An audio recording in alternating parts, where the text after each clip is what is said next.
welcome back to another episode of Tuba People TV, where we talk about Arnold Jacobs all of the time.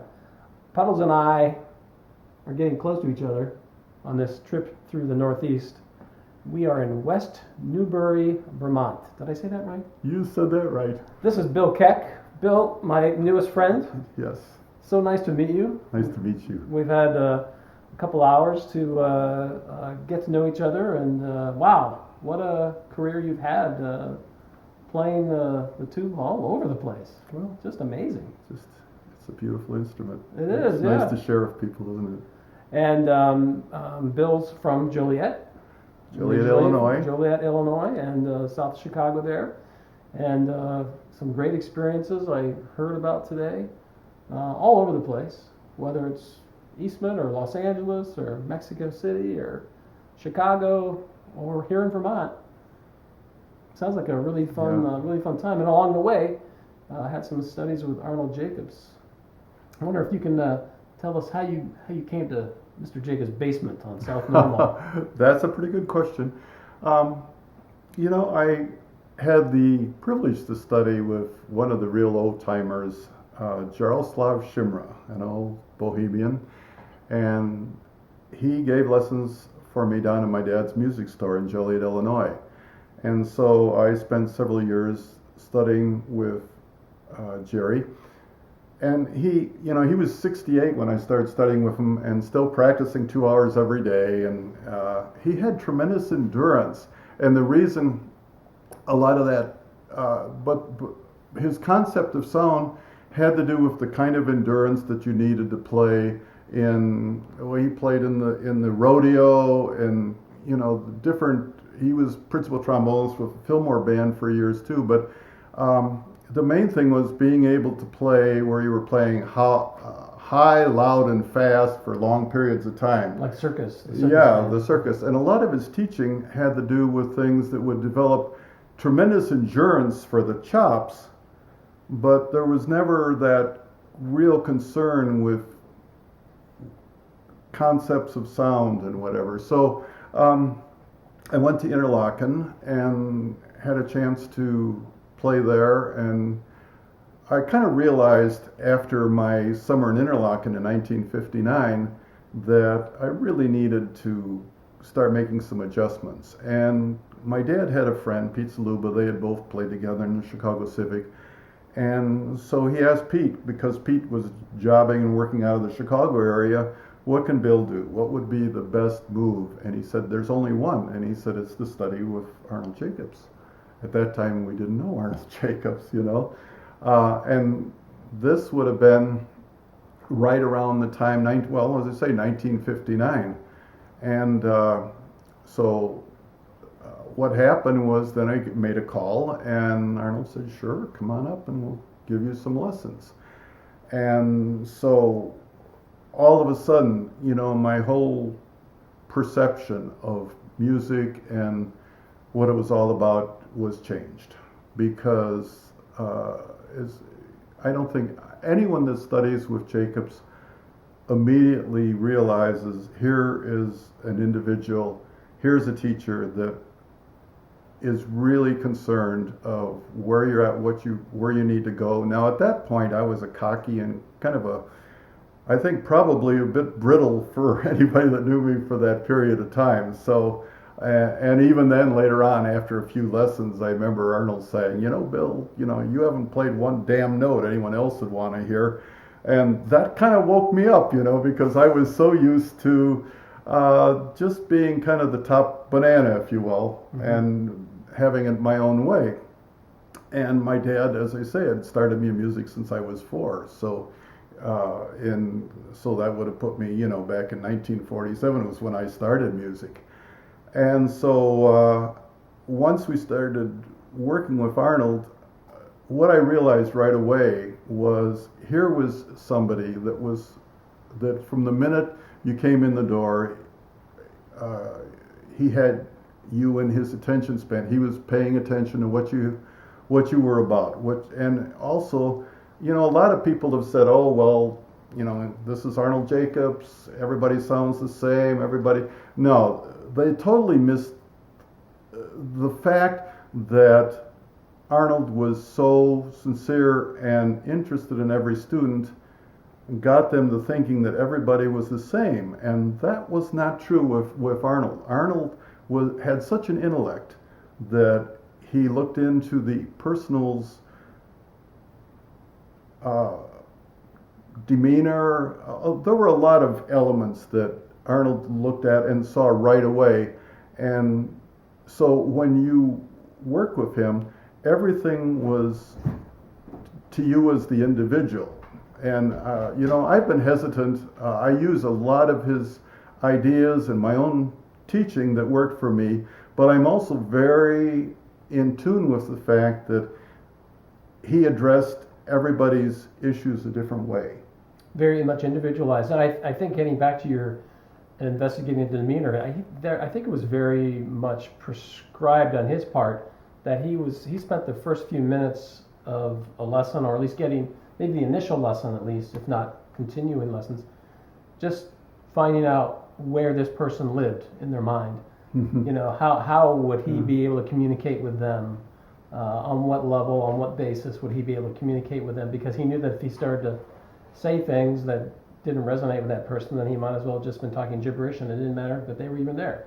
Yeah. So he was really looking into who that person was. Right, and not to placate them. I mean, it wasn't. He was a taskmaster, but he was a taskmaster in a way that would serve the better good. In other words, how can I bring out the musician in this person? How can I bring out him as an individual?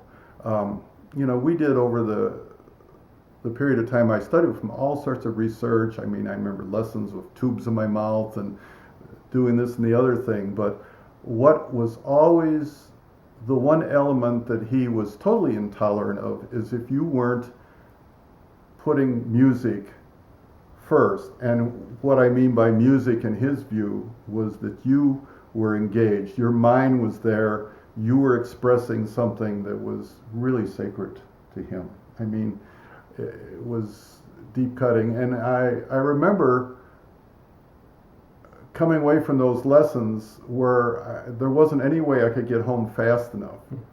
When I'd come in and I'd start a lesson, I felt like, well, here I am, and he'd say, well, play a few bars. You almost became fearful of playing the few bars because, you couldn't quite bring it up to his expectation.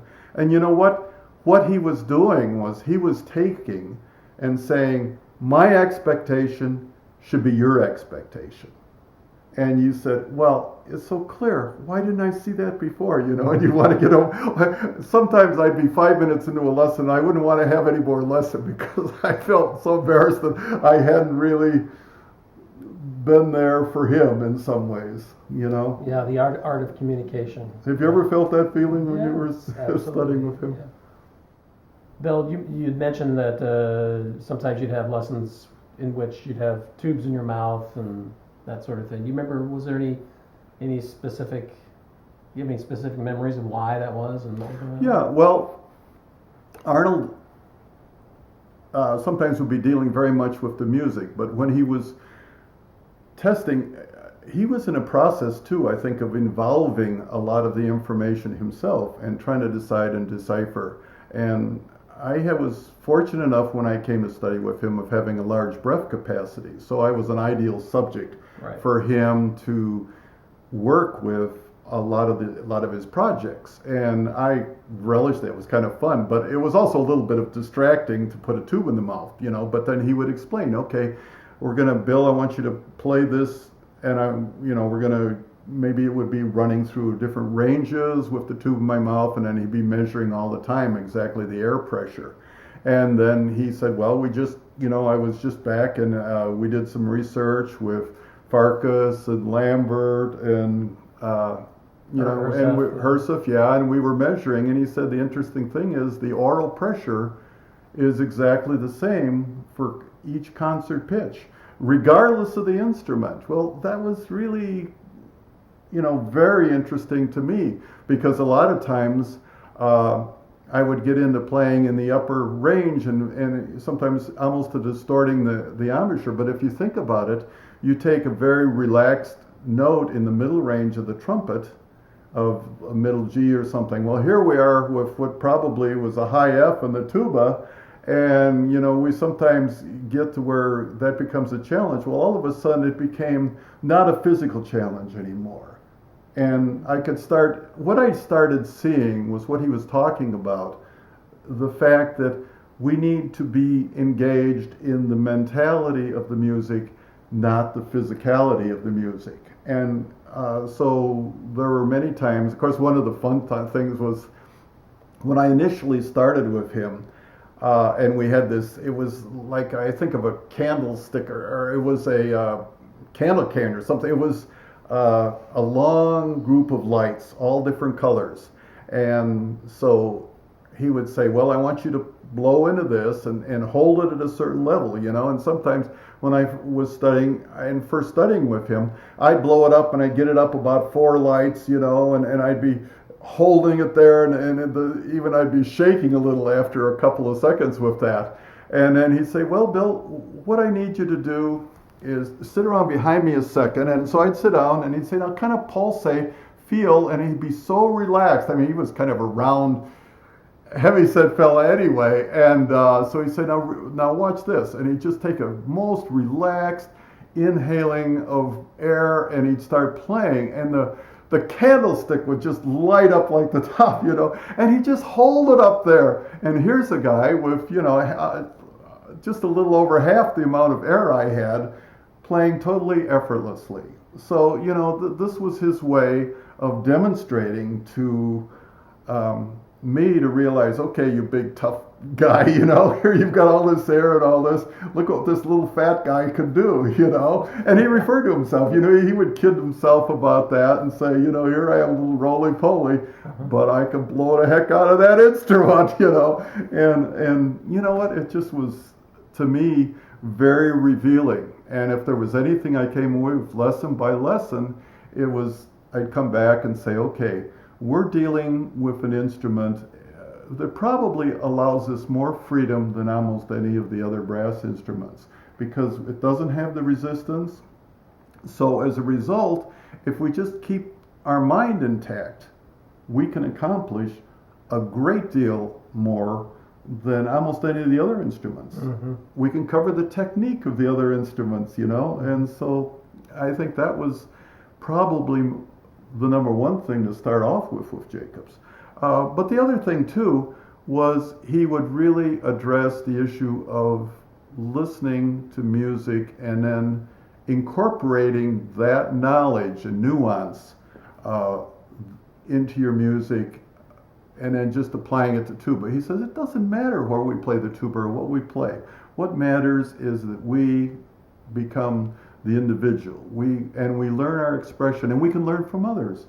And so I guess if I was to say what have I learned as much as anything over the years, it's to the fact that I can help incorporate and become more myself by listening to the Rubinsteins and the Horowitz and the Galloways. And I mean, I used to bring a band in Joliet that conducted up to hear the Chicago Symphony and to listen to Herseth's marvelous, sound that he got. It was just mind-blowing, and it was always effortless. I think that's the thing that also was exciting, that he was so happy himself to be working with such other fine professionals, and that kind of came out in his teaching too, that I'm living in heaven here because I'm working with some colleagues that absolutely love music, and I want you to see where they're going with the thing, and for me, high school, we're kind of, there's a lot of different issues when you're a teenager and a lot of things you're thinking about. Right. But he had a way of taking music and bringing it back to where it was really the person individually had to step forward and do the thing. So, Bill, you were mentioning other great artists like Horowitz and stuff, and of course working with people like Mr. Herseth. In my own lessons, there wouldn't be too many lessons that would go by where he didn't mention about Yeah. herself. Yeah. Oh well. I mean, the love that he had for him. What was that like in your Yeah, time? and they also mentioned, almost anybody that ever worked in Chicago, I had talked to Clevenger and any of these guys, they say, yeah, it was so nice because we were between the top and the bottom, and all we had to do was fit into that picture. Mm-hmm. And it was so nice to do that. He also, had a way of taking the technical aspects of the playing and help you kind of hone in on those things that were helpful. He always, he'd have the mouthpiece all the time, and he'd say, well, you're walking down the street, you're just buzzing and playing a few melodies and a few songs in the mouthpiece. And that part of his teaching was as helpful for me as a teacher to working with other students, because the tuba in a lot of ways is quite interesting in that we can, a lot of times in the middle range, we can play anywhere within a third and somehow the right note comes out, Well, that's fine, but then almost any time, for instance, if I'm sitting down with students, I realize that, okay, but you take the horn away from them and give them that mouthpiece and buzz. Well, that's what Arnold showed, is you have to be right on pitch then, because there's nothing else to make any adjustments there. And by taking and buzzing the mouthpiece, many times then there's two things you can check very carefully for: your airflow and your pitch. Mm-hmm. And if you have airflow and pitch right, there's not much else that can go wrong. But the main thing too is then he would take, many times we'd take it and then we'd move the mouthpiece around into the horn and boom, all of a sudden a note that maybe had some resistance, the resistance wasn't there anymore, because the horn was ready to play where that pitch was. And if you get students to have that mental awareness, you can take and really improve someone's playing very quickly, especially on the tuba, because we have that margin of error that when you correct that, all of a sudden the response is wonderful. Something that an analogy that I use is really working with the mouthpiece quite a bit and getting your brain tuned is like throwing the bowling ball really right down the lane, whereas today, or for the last 20 years, it's become popular for bowling alleys to put up bumpers that will guards that will prevent the ball from going into the gutter. They do that for other reasons, but it's what you're saying. On the tuba, we have those large spaces where we can kind of send approximately the right information in and still get the note. But it's not really the note. Right. So playing the mouthpiece. Did he ever work on the rim? Occasionally, the rim was used more where you really, and it might have been, if you were stiff or something, if you're sometimes, coming out of the cold too, it could be pretty cold if you're coming out of 0 degrees or something there, and you just felt a little more tightness. The rim was a little bit of a distortion from the mouthpiece. It isn't exactly the same carryover there, and he would mention that too, but it took totally the resistance. I mean, whereas the mouthpiece at least has a little bit of resistance, the rim almost removes that too. And so also sometimes by buzzing a little on the rim and then going to the horn, all of a sudden even the sound would open up even that one more dimension. And that's what he was always trying to do, is he was trying to get,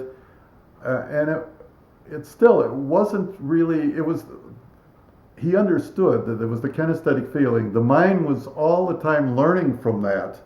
At the same time, we were, that's kind of an unconscious learning, I think, that we're trying to instill in the brain. Whereas, where now, if we just have the concept of what is the most beautiful sound, what is the most beautiful phrase we can play, coupled with that almost hyper kinesthetic feeling that you're projecting, now putting those together, you had a dynamite sound. You could just project. Then I could start getting that candle, those lights up, and that's where he was able to play so effortlessly, because boom, you're just, as soon as you open up, the sound just was right there. The horn is right there to respond, and there's no resistance at all. And of course, if there's no resistance, then one of the things I always was kind of conscious of working with him was it never seemed to make a difference whether we were tonguing or slurring or whatever. It was always, if you had the right concept of the sound, it didn't matter whether you had a slur and interval. I've had a lot of young students when they first start out trying to slur up intervals and whatever, and the slur always seems to be a block. But if you followed through on Arnold's teaching, there was no block there. It was simply, No. yeah, the music. The immediacy of sound with him and Yeah, was incredible. yeah. Yeah. What was that like for you the first time you heard his sound? Well, of course, And like up close. yeah, I didn't have sound. I didn't have the concept that I needed a sound. It was, as I said, I'd studied with Shimra, and I could read in any clef and any key, and tremendous technique. But we really had never addressed the issue of sound because it was more of an endurance and, Sure. you know. Right. But with Jacobs, the beginning and the end was the sound. Because the sound was you. And it wasn't just sounding like Arnold Jacobs. It was being able to sound like yourself, and his methods of teaching were what he was trying to do. He was trying to free everybody up. He tried to free up your ability to communicate as an individual by making it as easy as possible to play. You know, a sideline, I have to tell you the little story though. When we were watching and the breathing and whatever, and my dad used to come to a couple of my, you know, I mind if I tell this little story? My dad used to come to a few of my lessons early on, probably because he was worried about spending the $10, you know. He's an old German and he didn't want to waste the money. So, but he had attended a few of those lessons. Well, he had been dying of emphysema in his 60s, and the doctors had written him off. He'd been, you know, truck driver, smoking 3 packs of cigarettes. It didn't do himself a lot of good. He was a wonderful double bass player, but he didn't do his physical self any good. And yet he had gone to those lessons, and he actually lived another 24 years. He lived to the age of 84. And anybody asked, well, how did you do that? What had happened? Because he outlived all the doctors that had told him he didn't have long to live. Wow. And he said, well, he had the last laugh. Yes, because he said, I sat through Bill's tuba lessons. I With listened Jacobs lessons, Jacobs. and Jacobs told me how to breathe. And even though he couldn't use his lungs much anymore, he knew how to relax, to use the diaphragm. And so there was nothing that could stop him. So your dad was given 6 months to live, and he observed a few of your lessons with Jacobs. Yeah. And just incorporated what Jacobs was talking to you in terms of breathing mechanism. Relaxation, deep breathing. It's like a bottle, fill the bottle from the bottom so up, this helped, concept. That helped him to live another 24 years. Yes. Wow. Yeah. So. Did you do much singing in your lessons with Jacobs? Is that something that you did? Well, you know, singing through the tuba, we didn't do much singing per se, or we didn't do solfege. Now, I knew he'd studied with Tabata, he'd studied, you know, at Curtis, and so solfege and all that was a major part of his training. I had never studied solfege. As a result, he never even pursued that much. The other thing, of course, was he had such wonderful materials that he used. You know, the Patag books 1 and book 2, just wonderful musical lines that were available. And because I read these clefs comfortably, he was quite happy to go into those and use that material with me. And I was, of course, more than happy to do that. Great books. Now, you mentioned off camera earlier that so Mr. Jacobs, for those who don't know, Mr. Jacobs was asked by Hal Leonard the Hal Leonard Corporation to write some special studies that appeared in the Advanced Band Method series of books back in the, I guess, early 60s or mid-60s. Yeah, it would have been around then. But Jacobs, you borrowed your stuff. Well, yeah, it was an interesting, my dad owned a music store, so I would carry a big case of all these different method books and whatever, you know, all sorts of things, not only the Koprash, but the Schlossberg and, you know, all the trumpet, all the French, you know, a lot of the fundamental methods. And Jacobs didn't always carry all that material there, so they'd asked him then to come up. It was the band method book 3 was where he wrote the special studies for, and he said, "Well, Bill." He looked a little sheepishly at me, and he said, "I'd kind of like to borrow these books for a week." And I said, "Sure, whatever, that's great, He didn't even think about it with the maestro, whatever. And so, yeah, those were the methods, the books that he used for that. And I love those books because then there was material out there available for me to use too, and I've used that band method, Leonard band method book 3, the special studies in there. I use that because it talks about all the things he uses, the mouthpiece work at the beginning, the intervals, the transfer, the breathing, all those things were things. But I thought it was a little funny that he borrowed your copies. He borrowed my copies to do it, but that was all right. So when I bought that book back in 1981, some of the royalties should have gone to you. Oh yeah. I hadn't thought about that, maybe. Well, if you want to leave, $500 bill on the counter, I remember when we'll call it even. When I bought that book in 1981, of course, at his recommendation, he says, "I don't get much out of it, but every year I get a small check." Well, so you studied with him starting in '59, and then really continuously or semi-continuously, really through the '60s. Right. Did you notice any change in his style of teaching, or? Well, some of the students told me that they became more expensive. I can confirm that. The $10 fee did not appear during my day. Yeah. No. I don't think there's any question that Arnold Jacobs saved me in a lot of ways. I got teaching and I got playing and practicing a lot, and when I went to Eastman, I got into some routines and got away from some of his teaching methods a little bit and got into some just physical demanding things. He made a point about playing, like for instance, developing the high range. We're always looking at those few things in the entire literature that require some gymnastics on the tuba. And so Jacob said, always remember that it's fine, but never allow more than, he quoted 15%, but never allow a heavy percentage or preponderance of practice, because you don't improve the higher range by just increasing the practice. He said, now you can increase overall practice, but I had a rule myself that I never practiced more than 25 minutes. Now when we were both freshmen, Toby Hanks and I were freshmen, and we were both looking at each other and thinking, oh boy, who's going to get the wind ensemble next year, and so we would race each other back to the Eastman School every afternoon to try to get the nice practice room so we could get the time in. But getting back to, I lost my train of thought here. With the Jacobs.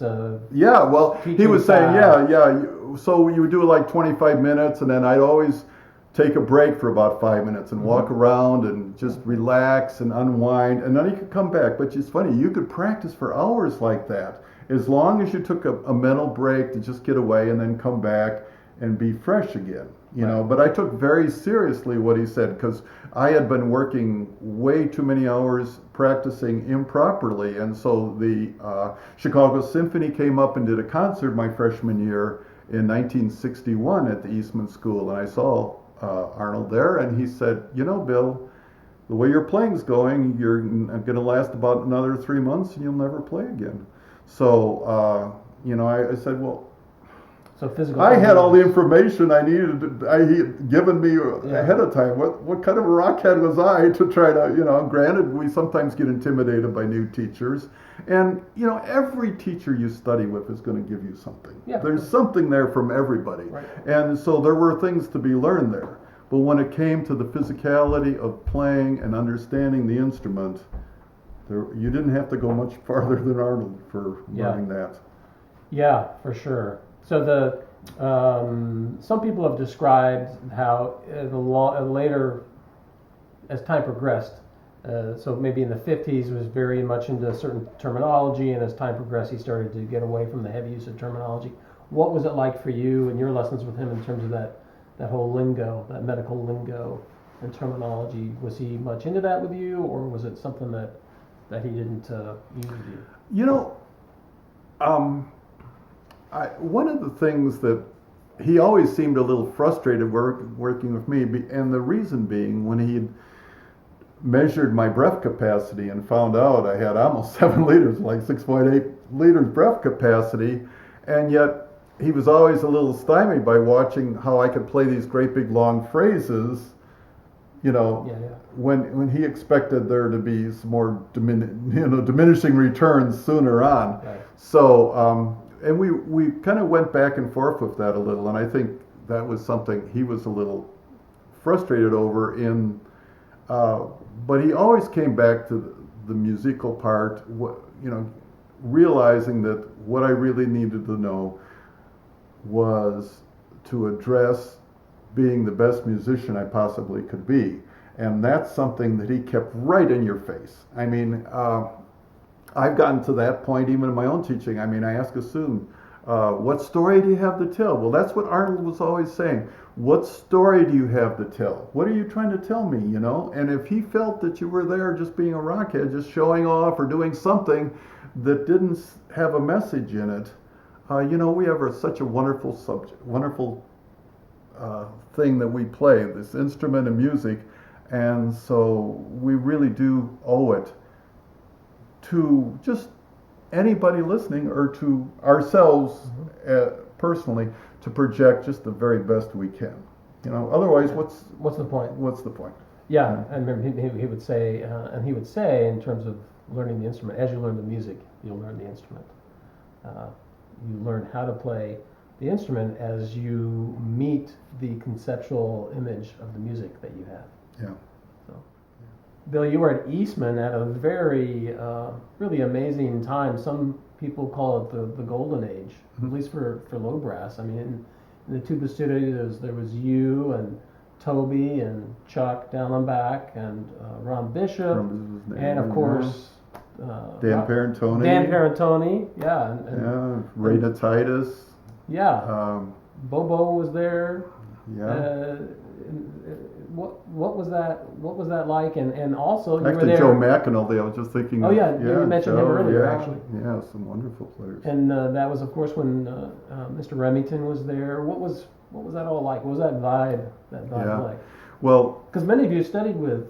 What was the influence that you brought in terms of Jacobs to any of those other tuba players? Well, there were a number of them that had never heard of Jacobs. I mean, you think everybody's heard of Arnold Jacobs, but he was not he was not a braggart, he was not an outgoing person, he just did his thing. Yeah. He played in the symphony, marvelous, but his, of course, real contribution, as much as I'd love to hear his playing, was his sensitivity to students and to their individual needs. Yeah. I was that. And of course, Remington was the same way. Now, Remington just would sing on and going, even in his latter years. He always wanted the student to emulate the human voice. It was such a pleasure. For instance, I was so honored that I got a chance to play in the trombone ensemble a couple times. They did a piece, Stardust, for the chief and whatever, that used tubas. So I got to sit in on a few of those. And just to listen to hear, for instance, Bolero being played by 8 players in unison, and have it be absolutely, was just like... In the original key? Yeah, well, just play it beautifully, and they had a Bolero, one of his arrangements or whatever for... When you say the original key, I assume it was, because these guys like Don King and Ralph Sauer and whatever guys, they wouldn't have wanted to play it in any other key. Right. You wouldn't water it down for them, you know? Exactly. But there was Bob Braun, and I just... there's so many wonderful players, and the other thing is you become so much more when you're able to work in groups with people like that, and that's. But he'd have these 60 trombones playing, and all emulating the human voice. I mean, that was Remington's idea of what the most beautiful sound was to emulate the human voice. That's not anything different than Arnold. I mean, Arnold's concept of sound. And he had some marvelous singers coming from all over to study with him too, because they wanted to get that concept. And if you think about it, started with Arnold Jacobs, and that concept of openness and relaxed, and there were many of his concepts that fit perfectly into a fine opera singer or whatever. Yeah. The funny thing about, for instance, the bass, one of my sons was a professional opera singer for several years. He's now a master sommelier, but he, in fact, working with the low range there, he sang with the New York Phil, and he was like, they have 1 through 60. 60 is the lowest of the low, and so he could get the low really, roll out those low B flats, and that like Don Cossack kind of concepts of sound, But the vocal, the idea of the vocal singer and the lack of resistance there, and the conceptual ideas that it's interesting, because my son was telling me, you're about 35 or 40 before your voice even reaches full maturity as a bass singer. Can you imagine, profession we have, where at least early on you can get some pretty good things. Sometimes I feel like, here I am in my mid-70s and I'm just starting to get some concepts. I love, there's a story of you've heard that story of Casals at 92, where somebody said, why are you still practicing? Well, I can see some improvement here, but a lot of it started from Arnold's concepts of concern for the art form. You needed to be there and practicing the art form every second. And if you wasn't, you'd see the hair rise on his back of his head.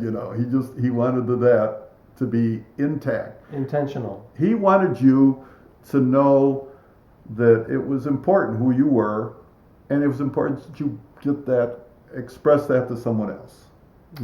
Yeah, at lunch we were talking about, you were telling me a story about you playing 8 or 9 whole notes and being complimented, and I want you to tell that story as well. But it really fell under the rubric.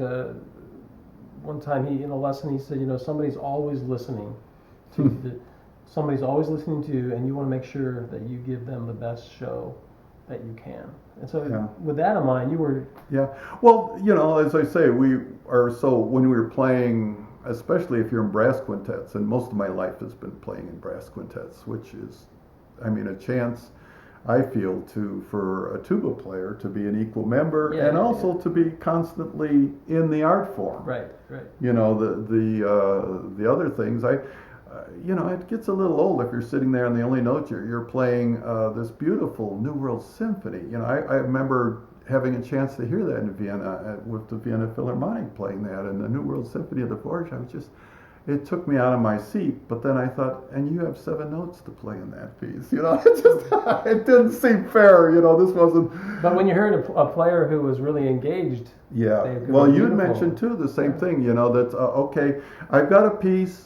I've just got these 8 notes and all the other players are having all the fun with it. But no, their fun with it is going to be so much more if I'm engaged with them. There's one part of teaching that we need to make people aware of is anytime you're playing, and this is what Arnold did all the time, anytime you're playing, everybody else's part has to be there with you. Mm-hmm. He always had that. Why was he so appreciative of Bud Herseth?